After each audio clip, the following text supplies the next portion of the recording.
Observe what your mind is always trying to do. It wants to change, improve, fix, become something greater, stronger, more enlightened. This constant movement of becoming is what we call psychological time, not clock time, but the time created by thought. One day, I'll be different. Someday, I'll be at peace. Later, I'll understand. But that later never arrives, because what truly exists is only now. Psychological time is an illusion. It's a subtle escape from what is here in this very moment. The mind creates an image of what it thinks it should be, and then begins to chase that image. This chase is suffering, because as long as you are trying to become something, you are in conflict with what is. And where there is conflict, there is no freedom. Can you see that? As long as you are saying to yourself, I must change, I must evolve, I need to reach a higher state, you are rejecting the now, and now is all there is. Thought tells us we need time to change. But real change happens outside of time. It happens when you see something completely, with total clarity, without effort. In that clear seeing, the false drops away, and what is true reveals itself. But that can only happen when psychological time ends, when the me, with all its ideas of the future, goes quiet. Have you noticed how we think in terms of the future all the time? I'll be happy when this is over. I'll feel better once I achieve that. I'll find myself when I have more time. That I will is the enemy of attention, because it pulls us out of the present. It drags us into fantasy, and every fantasy is a form of escape. Freedom is not in the future. It is here now. If you can look directly at what is, look without judgment, without trying to change, without trying to improve, just look with full attention. Because that deep attention, without choice, without direction, is the end of time. And where time ends, the real begins. Can you feel that now? Can you observe your mind without trying to fix it? Without wanting to become better, purer, more acceptable? The mind that is trying to become something is a mind in conflict. But the mind that simply observes, without time, without comparison, is a silent mind. And in that silence, there is understanding. An understanding that doesn't come from effort, nor from accumulated experience, but from seeing what is completely. Seeing that psychological time is unnecessary.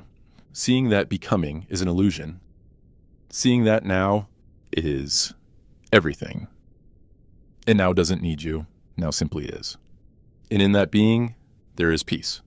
Not the peace that's built, but the peace that comes when conflict ends. The conflict between what I am and what I think I should be. That gap, that space between what is and the ideal, is psychological time. And it is the root of suffering. When that gap disappears, suffering ends. And there's only what is. And what is enough. But the mind resists this. It asks, if I stop trying to change, won't I become stagnant? If I don't seek, how will I evolve?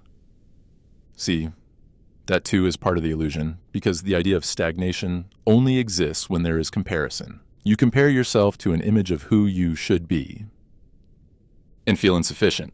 But who created that image? Society, religion, memory. It's all the past. And the past, projected into the future, creates the prison of becoming. You're always trying to escape from now into something that doesn't exist. And in that movement, fear is born. The fear of not being enough, the fear of failing, the fear of never arriving. But where is there? Does that place even exist? Or is it just a mental construction, an ideal created to keep you always seeking? And never at peace? The truth is, the constant pursuit is the prison, because as long as you are seeking and you are saying that what is not enough, and that not enough is the root of human suffering.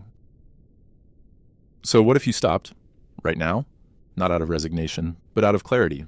What if you simply looked at what is? without wanting to modify, without trying to escape. At first, it may feel uncomfortable. The mind will resist. It will want to return to the known. It will demand answers, goals, promises. But if you remain there, in pure observation, something extraordinary happens. You begin to see clearly. Clarity doesn't come from effort. It comes from the end of effort. When there is no longer the urge to become, fear disappears. Because fear lives in time. Outside of time, there is only what is. And what is cannot be threatened. You begin to feel a new kind of silence. A silence that is not empty but full. A silence that is not the absence of sound, but the absence of conflict. And in that silence, life reveals itself, as it is, undistorted. You see the world without the filter of me, and to see without the me is to love. Not love as attachment, not love as dependency, but love as total presence. This love seeks nothing, demands nothing. It simply is. And in that being, there is true freedom. The freedom from needing to become, the freedom from needing to escape, the freedom to simply be with all that is, without fear, without time, without effort. And maybe this is the true revolution, a silent revolution beginning within you.